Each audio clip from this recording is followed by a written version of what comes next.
52 करोड़ का घर जब देश की माइक छोड़िए, जबरदस्ती ने आराम से 52 करोड़ रुपए जब देश की जनता मर रही थी तब 52 करोड़ क्यों खर्च किए गए? केजरीवाल चोर है, चोर है भाई, चोर। ये भी पैसे लेके आए, ये भी पैसे लेके आए, बोल दीजिए पैसे लेके आए, चोर है भाई, पैसे लेके आए, बोलिए। अरे चचा चुप हो गए, अरे चचा क्या हो गया, अरे चचा क्या हो गया, क्या हो गया? लेकिन इस घर का सवाल ये है कि इसमें कौन कौन बैठने जा रहा है भाई? केजरीवाल बताइए भाई, कौन कौन जा रहा है बैठने? 9 लाख रुपए का, 9.5 लाख रुपए का ट्रेडमिल लगा हुआ है भाई, तो इसका हिसाब कौन देगा? और भाई साहब अभी बहुत सारे लोग, अरे चचा कहाँ गए? अरे चचा, अच्छा इसी में चले गए रहने के लिए। आज हम आपको एक ऐसी चीज दिखाने वाले हैं जिसे देख करके आपके होश उड़ जाएंगे। आपने अपने घर में जब रेनोवेशन करवाया होगा आखिरी बार तो कितने का होगा? 5 लाख, 10 लाख, मैक्सिमम 20 लाख। लेकिन आज मैं आपको 52 करोड़ रुपए की रेनोवेशन वाला घर दिखाऊंगा, जो मुख्यमंत्री आज से 8 साल पहले कहा करते थे कि भाई साहब मुझे गाड़ी मत दीजिएगा, मेरे पास नीले रंग की वैगनार है, मैं उसमें काम चला लेता हूं। आज वो Z+ सिक्योरिटी के साथ चलते हैं। मुख्यमंत्री की सुरक्षा होनी चाहिए, इसमें कोई दिक्कत नहीं है। जो मुख्यमंत्री कहा करते थे कि भाई साहब 4 कमरों वाला घर ठीक है मेरे लिए, उतने में मैं अभी भी रहता हूं, मुख्यमंत्री का उससे बड़ा घर होना भी क्या चाहिए। लेकिन आज दिक्कत ये हो गई है कि वो घर केवल 4 कमरों का नहीं रह गया, उसमें बैल्कनियां 10 से 8 हैं, तो कमरे तो 4 से ज्यादा ही होंगे। खैर, अब मैं आपको उस घर का नज़ारा दिखा देता हूं। ये भारतीय जनता पार्टी का आरोप है और ये भारतीय जनता पार्टी द्वारा देश के दिल दिल्ली और दिल्ली के दिल कनॉट प्लेस के बीचों बीच मुख्यमंत्री अरविंद केजरीवाल का घर खड़ा कर दिया गया है। इसमें दिखाया गया है कि किस तरीके से अरविंद केजरीवाल, जो आज से 8 साल पहले कहा करते थे कि मुझे किसी प्रकार की कोई वस्तु नहीं चाहिए, मैं एक आम आदमी हूं, मेरी पार्टी का नाम आम आदमी पार्टी है, तो मैं उसी तरीके से जीवन जीऊंगा। लेकिन आज अगर आम आदमी के घर के खिड़कियां गिने जाएं तो 1 2 3 4 और 4 3 7 और आगे की तरफ से 8 9 और उधर से 7, तो लगा लीजिए 15 के आसपास खिड़कियां, इस हिसाब से कमरे गिन लीजिएगा। और जो मुख्यमंत्री कहा करते थे कि भाई साहब दिल्ली को स्वच्छ जल दूंगा और यमुना एकदम साफ कर दूंगा, उनके घर का स्विमिंग पूल देखिए, वाह क्या बात है, एकदम चमचमा रहा है। और यमुना की अगर आप हालत देखने जाएंगे तो आपको नजर आएगा कि वहां की हालत बेहद खस्ता है।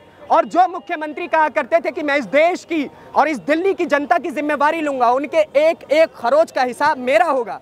आज जब कोविड समय में उसी दिल्ली की जनता मर रही थी, तब 52 करोड़ रुपए का रेनोवेशन के साथ उस घर को बनाया गया है और ऑक्सीजन कंसंट्रेटर गरीबों तक नहीं पहुंचाए गए। बिहार के मजदूरों को बोल दिया गया, मौत के कुएं में धकेल दिया गया कि आप चले जाइए आनंद विहार बस अड्डे, वहां से आपके लिए बसें खड़ी है, जबकि बसें नहीं थी और वहां पे बिहार के मजदूर मर रहे थे। और उस समय अरविंद केजरीवाल के घर पे 10 लाख रुपए का कमोड लगाया जा रहा था, 8 लाख रुपए के पर्दे लगाए जा रहे थे और 20 लाख रुपए की टाइलें लगाई जा रही थी। तो इसका हिसाब कौन देगा? जो मुख्यमंत्री कहा करते थे कि मुझे गाड़ी नहीं चाहिए, वहां पे अगर आप देखेंगे तो बीजेपी ने गाड़ियों का भी डमी खड़ा कर रखा है और मेरे हिसाब से BMW लोगो तो नहीं लगाए, BMW की गाड़ियां हैं, एकदम बढ़िया हैं, चमचमाती गाड़ियां हैं कि नहीं भाई साहब? है प्राइवेट है कि सरकारी? ये सरकारी घर है भाई साहब, सरकारी घर है। आज केजरीवाल कल जाएगा, बीजेपी आएगा तो उसका भी तो हो जाएगा ना। बिल्कुल सही बात है, सही बात है। आज ये अरविंद केजरीवाल का है, कल को ये बीजेपी का हो जाएगा। लेकिन इसमें एक छोटा सा सवाल है कि ये 52 करोड़ का रेनोवेशन कोरोना काल के बाद क्यों नहीं हुआ? ये 52 करोड़ रुपए का रेनोवेशन कोरोना काल के बाद क्यों नहीं हुआ? जब कोरोना काल में आम जनता मर रही थी तब ये रेनोवेशन क्यों करवाया गया? इसका सवाल है भाई साहब। और अच्छा, इसमें अरविंद केजरीवाल की एक और अच्छी बात, अरविंद केजरीवाल की अच्छी बात ये है कि यहाँ पे आप देखेंगे अरविंद केजरीवाल ने एक चीज का ख्याल रखा है, वो है ग्रीनरी का। यहाँ पे चारों तरफ पेड़ बहुत अच्छी तरीके से लगाए गए। और ये भाई साहब, मैंने अभी आम जनता की राय ले ली है, मैं बार बार ही नहीं ले पाऊंगा, क्षमा चाहता हूँ, है ना।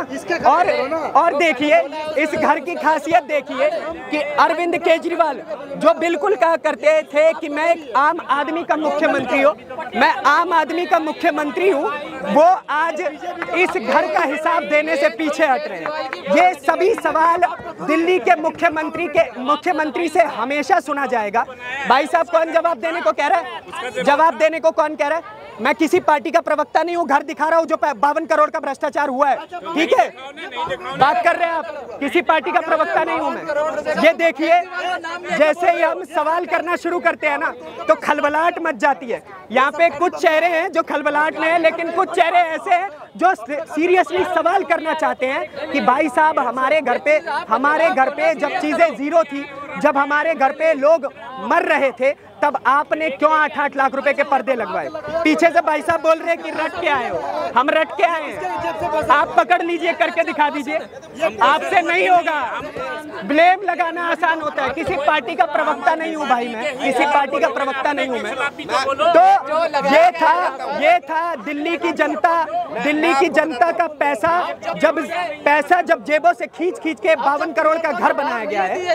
और घर की बात नहीं है, 52 करोड़ रुपए का रेनोवेशन है। आमतौर पे रेनोवेशन में खर्च लग जाता होगा मैक्सिमम 1 करोड़ रुपए, 2 करोड़ रुपए। आपके घरों पे पर्दे लगे होंगे 800 रुपए, 1000 रुपए, मैक्सिमम 10,000 रुपए, लेकिन 8 लाख रुपए के पर्दे का हिसाब देने के लिए कोई नहीं खड़ा होगा। और जब हम सवाल करते तो केवल और केवल कहा जाता है कि गोदी मीडिया। सवाल हम सभी से करते हैं, चाहे वो बीजेपी हो या कांग्रेस हो। मैंने पहले ही बोला कि ये सभी आरोप बीजेपी के द्वारा लगाए गए हैं। और ये सारी चीजें 52 करोड़ रुपए, यमुना साफ कब होगी अरविंद केजरीवाल। अब मैं आपसे इस वीडियो के अंत में कुछ सवाल करूंगा, कैमरामैन बीच में आ जाइए।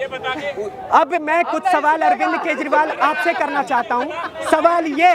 सवाल ये है कि जब देश की जनता मर रही थी तब क्यों, जब देश की जनता मर रही थी, आम आदमी कितना पैसा लेके आए, मेरे घर की रोटी ना आप चलाते हैं, ना ये मुख्यमंत्री चला सकता है, ना भारतीय जनता पार्टी की हैसियत है, ना भारतीय जनता पार्टी। चोर है केजरीवाल, चोर है भाई, चोर। ये भी पैसे लेके आए, बोल दीजिए पैसे लेके आए, चोर है भाई, पैसे लेके आए, बोलिए। अरे चचा चुप हो गए, अरे चचा क्या हो गया, अरे चचा क्या हो गया, चचा घबरा गए, चचा बोलिए, अब बोलिए, आइए बोलिए। अरे इस वजह से है, ये तो बताओगे। 52 करोड़ का घर जब देश की माइक छोड़िए, जबरदस्ती ने आराम से 52 करोड़ रुपए जब देश की जनता मर रही थी तब 52 करोड़ क्यों खर्च किए गए। जब हम कर रहे हैं कि जब जो नया संसद जो भवन बना है इसका जरूरत क्या था ये बता दो। बताइए संसद भवन क्यों बना, पहले सुनो, हम आपको बताते हैं संसद भवन क्यों बना है। मैं आपसे बात नहीं कर रहा हूं, मैं उनकी सुनूंगा। अरे आप पढ़े लिखे हो ना, आप पढ़े लिखे हो। संसद भवन क्यों बना, सुनो। संसद भवन के अंदर राष्ट्रपति जी का ऑफिस है ताकि जनता परेशान ना हो, ताकि जनता परेशान ना हो।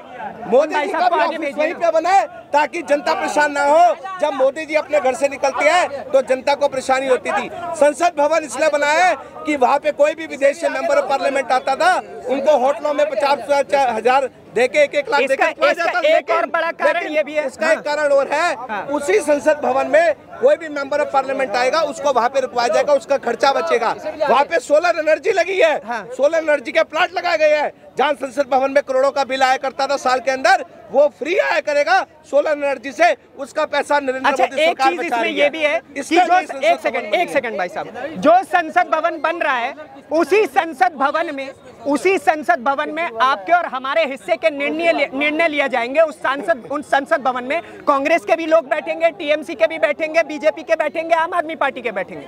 लेकिन इस घर का सवाल यह है कि इसमें कौन कौन बैठने जा रहा है भाई, केजरीवाल बताइए भाई, कौन कौन जा रहा है बैठने, कौन आम जनता। इसके अंदर 120 कमरे हैं, 120 कमरे। केजरीवाल जी ने 120 कमरे इसमें बनाए हुए हैं और एक जिम किराए पे चढ़ा रखा है। जो जिम का पैसा उनका बेटा खा रहा है सरकारी खर्च से। एक चीज और, उसमें एक ट्रेडमिल लगा हुआ है। भाई साहब तो जिम करते हैं, ट्रेडमिल की कीमत क्या होगी भाई होगी कितनी होगी? 10,000, 1 लाख रुपए, 1 लाख, 9 लाख रुपए, 9 लाख रुपए का, 9.5 लाख रुपए का ट्रेडमिल लगा हुआ है भाई। तो इसका हिसाब कौन देगा? और भाई साहब अभी बहुत सारे लोग, अरे चचा कहाँ गए? अरे चचा, अच्छा इसी में चले गए रहने के लिए। चचा देखिए बात ऐसी है, जब सवाल किया जाए